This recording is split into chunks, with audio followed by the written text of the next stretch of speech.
We take a 10-minute stroll into the heart of town.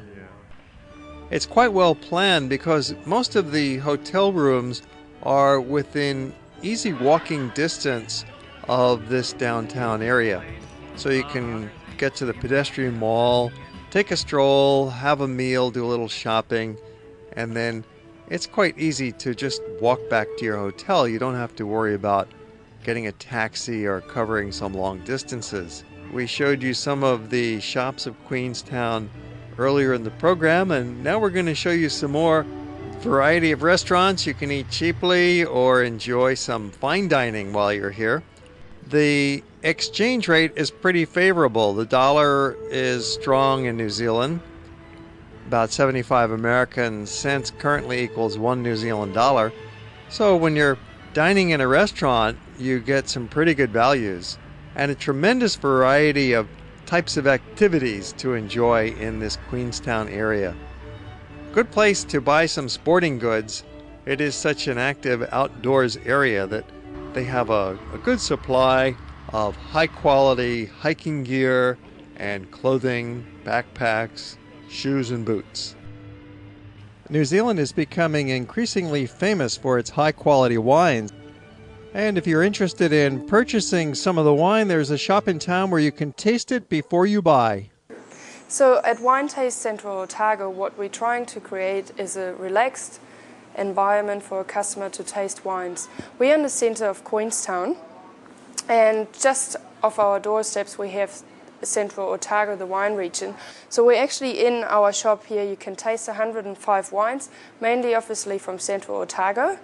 And we sorted by variety, so we have 24 Pinot Noirs to taste, 8 Sauvignon Blancs, 8 Chardonnays, Riesling Gewürztraminer, international reds, like the likes of Australian Shiraz or Australian Cab Sauv, and as well as New Zealand reds like Cab Sauv, Merlot, and typical Bordeaux blends. And also for the people who like really sweet wines, we have dessert wines as well to taste. And another thing we have to taste is olive oils, which is another thing just to add more complexity to our shop. And especially we choose the location of Queenstown because a lot of the wineries in Central Otago do not have a cellar door, or some people just don't have the time to go to the different vineyards. Well, we've got here our lovely wine serving system from Italy in a pneumatic machine. So what a customer does, a customer purchases one of our wine tasting cards. The customer inserts the card into the system. So I take my glass, hold it underneath the spout and press the button here, and it pours the wine, and the 160 is deducted off my card. So therefore I can taste the wines as long as I have credit on my card. If I decide to stop my tasting and I still have a remaining amount, I return the card and get the money back. Or if you're running out of credit, you can obviously recharge your card as well. And don't forget to taste the good New Zealand wines. And then you can swallow it or spit it out if you want to. You go ahead and swallow. Yeah. It's too early in the morning. Cheers. Cheers. This knowledgeable young lady has a college degree in wine tourism, and her family owns a vineyard back in Germany. You can ship wines from New Zealand, but it's very expensive. Just the shipping fees alone make it really not worthwhile for most people. Much better to just simply purchase it here and drink it here. Maybe carry a bottle or two home with you on your airplane flight home. We're enjoying a fine dinner at a restaurant called Ducks Deluxe. They have fresh fish and quite a few vegetarian items, lamb chops, the whole range of menu here. They also have a branch in Christchurch that we enjoyed very much, so much that we ate there twice.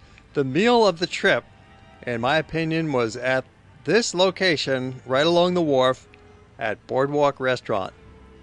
It was delicious fresh fish in a tangy citron lemon sauce on a risotto bed. Really a wonderful restaurant. They've been in business for 12 years now in Queenstown, and they have acquired quite the reputation. There are 300 restaurants and cafes and eateries in Queenstown, so you'll never go hungry in this place. Night and day, they're open for business. Most shops are open from about 9 in the morning till 9 o'clock at night. There's even a casino here. And they've got nice little sidewalk cafes, outdoor tables, outdoor benches. Nice places to just stroll and hang out. You really don't have to do any outdoor adventures if you don't want to. You could just stay in town. Do some shopping. Maybe buy another suitcase.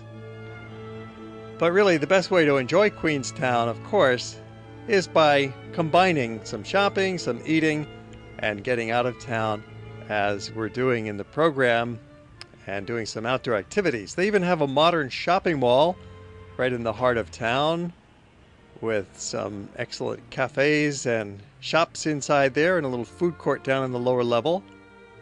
Bookstore is a popular place to hang out, catch up on your readings perhaps, if you've whipped through that first novel and second book that you brought along. Nice to have outdoor furniture on the pedestrian malls and wide sidewalks on the little automobile lanes as well. And of course you're going to find some art galleries. Any place you have a tourist town.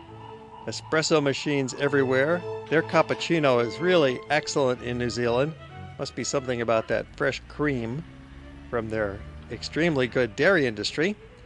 Looking down Camp Street, one of the main roads, and a view of the tower at Shotover Street. There's quite a few of these information offices in town. They're all private. There is no government tourist information office. You might want to take a hike. These people are getting ready for a 10-day hike with a guided tour to accompany them. Well, it's hiking New Zealand. Hiking New Zealand, yeah, we're doing a 10-day safari. This one is a Secret South safari. We start obviously here in Queenstown. We're going to head down to Norfolk Sound, do some kayaking there. Or maybe your idea of hiking is something a lot less strenuous, such as a stroll in the Botanic Gardens. Queenstown has very pleasant botanic gardens just at the other end of the beach, across from the wharf. Easy to reach from the center of town in a 5 or 10 minute walk. We found that each of the towns that we visited in New Zealand had similar botanic gardens, and they're always free and open to the public during daylight hours. Great place to take a little walk